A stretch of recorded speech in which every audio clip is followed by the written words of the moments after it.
नमो पार्वती पते हर हर महादेव। दोस्तों, कर्मफल दाता शनिदेव की साढ़े साती का नाम सुनते ही अच्छों के पसीने छूट जाते हैं।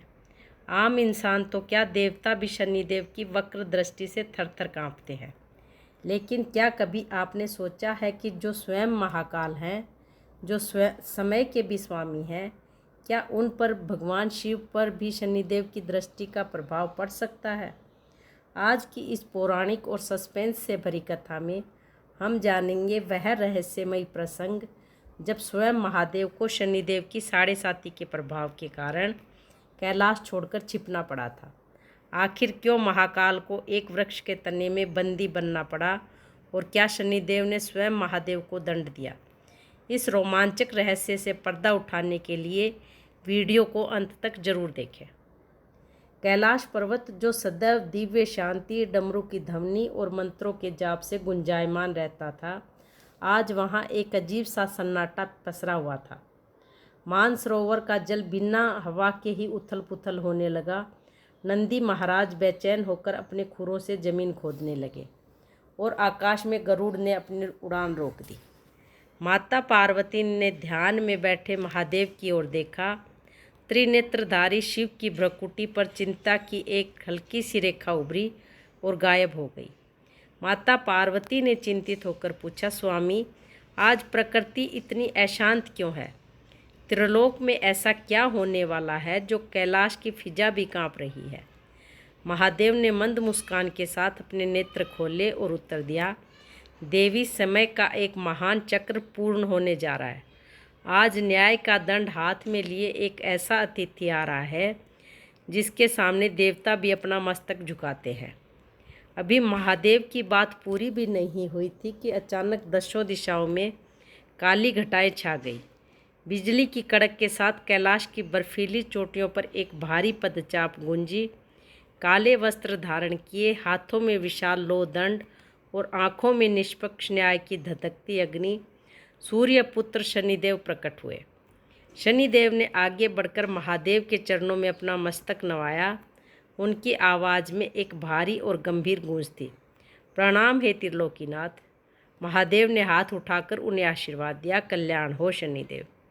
आज कैलाश के इस कठिन मार्ग पर आपके चरण कैसे पड़े? शनिदेव ने अपने नेत्र नीचे झुकाए और बोले, प्रभु, मैं यहाँ किसी वरदान की लालसा में नहीं, बल्कि अपने उस कर्तव्य को निभाने आया हूँ जो मुझे इस सृष्टि के संतुलन के लिए सौंपा गया है। कल प्रातः सूर्योदय से लेकर संध्या ढलने तक आप पर मेरी साढ़े साती की प्रथम दृष्टि पड़ने वाली है। यह सुनते ही कैलाश का वातावरण मानो जम गया। माता पार्वती का रूप क्षण भर में उग्र हो गया। उन्होंने क्रोधित होकर कहा कि शनि, अपनी सीमा मत भूलो। तुम किसके सामने खड़े होकर यह दुस्साहस कर रहे हो जो स्वयं महाकाल हैं, जिनसे समय और काल भी भयभीत रहते हैं? क्या तुम उन पर अपनी वक्र दृष्टि डालोगे? क्या तुम्हें अपने अधिकार का इतना अहंकार हो गया है? शनिदेव ने विनम्रता से हाथ जोड़े और कहा कि हे जगदम्बा, यह मेरा अहंकार नहीं, मेरा विधान है। कर्म चक्र का नियम स्वयं महादेव ने ही बनाया है। यदि आज शिवजी स्वयं को उस नियम से परे कर लेंगे तो संसार का कोई भी प्राणी कर्मों के फल से डरना छोड़ देगा। न्याय तभी निष्पक्ष है जब वह ईश्वर और भक्त दोनों के लिए समान हो। महादेव ने पार्वती जी का हाथ पकड़कर उन्हें शांत किया और मुस्कुराते हुए कहा, शनि सत्य कह रही हैं देवी, नियम सबके लिए एक समान होना चाहिए। बताओ शनि, तुम्हारा यह प्रभाव कब शुरू होगा? कल प्रातः प्रथम पहर से संध्या के अंतिम नक्षत्र के डूबने तक, प्रभु, कहकर शनिदेव अंतर्ध्यान हो गए। अगले दिन की भोर हुई। सूर्य की पहली किरण कैलाश पर पड़ी।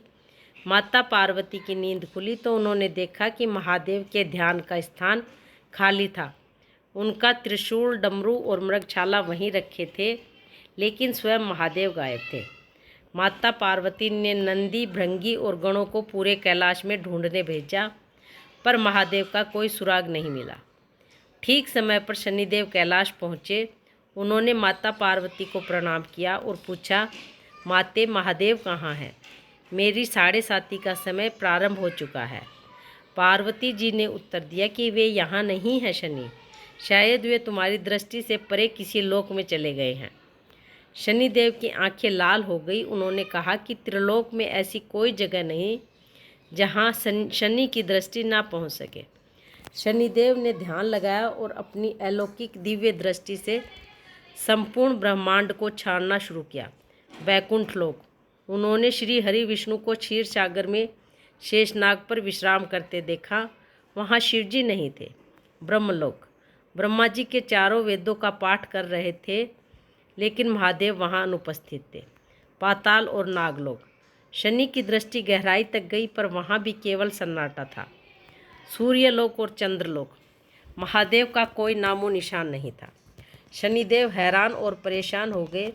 पूरे 12 घंटे बीतने को आए। सूर्य ढलने लगा था।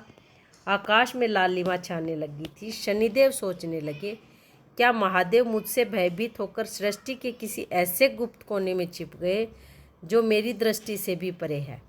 क्या मैं हार गया? संध्या का समय बीता और शनि की 7.5 का प्रभाव समाप्त हो गया। तभी कैलाश परिसर में स्थित वर्षों पुराना एक विशाल पीपल के वृक्ष में भयानक हलचल हुई। वृक्ष का तना बीच में से 2 हिस्सों में फटा और उनमें से एक अलौकिक प्रकाश पुंज बाहर निकला। प्रकाश शांत हुआ तो देखा कि एक स्वयं महादेव मुस्कुराते हुए बाहर खड़े थे। माता पार्वती दौड़कर उनके पास गई। शनिदेव चकित और अचंभित होकर महादेव के सामने घुटनों के बल बैठ गए। शनिदेव ने कांपती आवाज में पूछा, प्रभु ये कैसा छल? आप इस साधारण वृक्ष की छाल के भीतर छिपे थे। क्या आपने अपनी माया से खुद को मेरी दृष्टि से बचा लिया? क्या महाकाल पर शनि का प्रभाव निष्फल रहा? महादेव की एक गूंजती और गंभीर हंसी पूरे कैलाश में गूंज उठी। नहीं शनि, तुम गलत समझ रहे हो। महादेव ने अत्यंत दयालुता से कहा, तुम हारे नहीं हो, बल्कि तुम्हारी शक्ति और विधान की जीत हुई है। शनिदेव ने चकित होकर पूछा, वह कैसे प्रभु?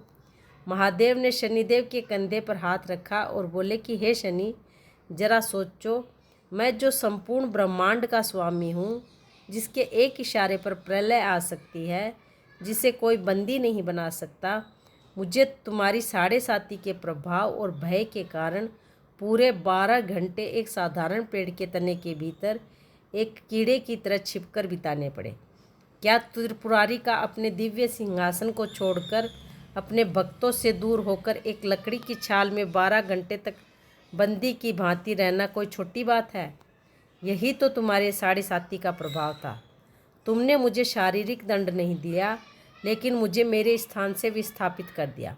तुम्हारा न्याय पूर्ण हुआ शनि। यह सुनकर शनिदेव की आंखों से अश्रु बह निकले।